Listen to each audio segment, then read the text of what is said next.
Now the hard part. This little bad boy. So these letters are pretty deep in the dashboard.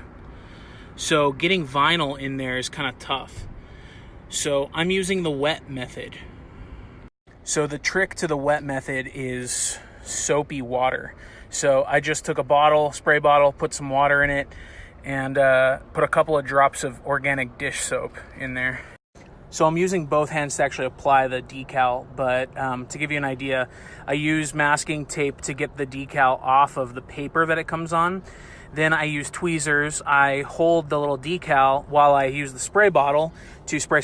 Once there's soap on the back of the decal is mobile, so it can kind of move around in this small space, and with the tweezers I can get it perfect in there. I'll try to show you before it dries on the next one. Alright, so my C is in there and it is pretty wet, so you see I can just move it slightly using my tweezers and get it positioned perfectly in there before it dries. The last step takes a ton of patience, so you want to go through, and I'm using a Q-tip, but you go through and you just want to kind of dry out the letter, and you press on the Q-tip so that you get a lot of air bubbles and any water bubbles and soap bubbles that are back there. So a couple of pro tips that my buddy Sam gave me was, one, you don't need to use an organic soap like I'm using, but things like Windex and other soaps have pneumonia in it, and that'll discolor your dashboard, so be careful with that.